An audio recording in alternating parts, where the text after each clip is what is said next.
मजीद खबरों से भी आपको आगाह करेंगे। कराची में एमकेएम पाकिस्तान का इजलास शुरू हो गया, जिसमें तरक्याती काम के हवाले से आइंदा की हिकमत अमली मुरत्तिब की जा रही है। मजीद जानते हैं डॉन न्यूज के नुमाइंदे इमरान अहद खान से। जी इमरान, बताइएगा इजलास के हवाले से। पाकिस्तान का इजलास मरकज है बहादुराबाद, वहाँ पर जारी है। एमकेएम पाकिस्तान के जो मुतादिद रहनुमा हैं, जिसमें डॉक्टर फारूक सत्तार हैं, अनीस कानी है, फुरकान अतैयब हैं, इनकी सरबराही में ये इजलास जारी है। तमाम अरकान कौमी और सूबाई असम्बली जो है इजलास में मौजूद है।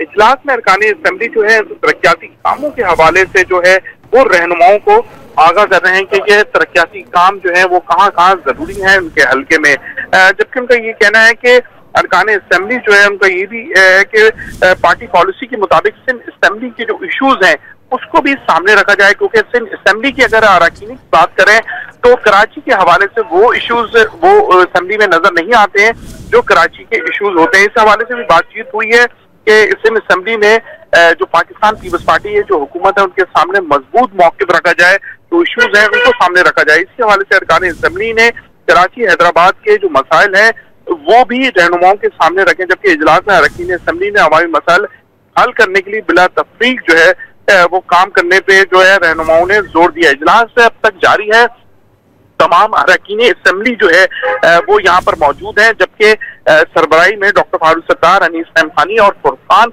अतैयब जो है उनकी सरबराही में ये हो रहा है। और तमाम अरकान असम्बली अभी भी बहादुराबाद में मौजूद है और अपने जो मसाइल हैं, जो इशूज हैं, जो अवामी मसाइल हैं और खास तौर पर जो तरक्याती काम है उसके हवाले से तमाम जो रहनुमा हैं तीनों, उनके हवाले से वो बातचीत कर रहे हैं, उनको बता रहे हैं कि ये मसाइल हैं और उनको किस तरह हल किया जाए। जी अच्छा, ये भी बताइएगा कि एमकेएम अरकान की जानिब से ये कहा गया है कि वो आपस में मुत्तहिद हैं, लेकिन मीडिया मनगढ़ंत खबरें चला रहा है। किन खबरों का जिक्र किया है उन्होंने? देखिए, गुज़िश्ता रोज वाज़ेह तौर पे एक वीडियो भी वायरल हुई थी जो मुख्तलिफ चैनल पे भी चली थी, जिसमें कारकुनान की जानिब से रहनुमाओं के खिलाफ जो है वो वाज़ेह तौर पे नारे लगाए जा रहे थे और यही कहा जा रहा था जो रहनुमा है खास तौर पे उनकी जानिब से जो फैसले किए जा रहे हैं उस पर कारकुनान को एतराज था। दूसरी जानिब उनको गवर्नर के हवाले से भी जो है गवर्नर को हटाने के हवाले से भी जो है वाज़ेह तौर पे नारे लगाए गए कारकुनान की जानिब से बहादुराबाद मरकज में। तो ये जो खबरें चली हैं तो बिल्कुल ये वाज़ेह तौर पे इनके कारकुनान की जानिब से नारे लगाए गए। बहादुराबाद के अंदर मौजूद थे जो कारकुनान थे, वो अपने जो रहनुमा है राब्ता कमेटी के जो साबका अरकान है, जो अब मरकजी रहनुमा है, उनसे दस्तों गिरावे भी हुए थे। इसके अलावा उनकी यही मुतालबात थे कि एमकेएम में जो फैसले मुसल्लत किए जा रहे हैं वो एक शख्स की जानिब से मुसल्लत किए जा रहे हैं, जबकि कारकुनान का ये भी कहना था जब हमारी कल बातचीत हुई थी कि एमकेएम के जो तमाम तंजीमी फैसले हैं, जो भी फैसले हैं, वो एमकेएम बहादुराबाद के बजाय किसी और जगह से हो रहे हैं, जिसकी वजह से कारकुनान जो है वो मुश्तैल हुए थे।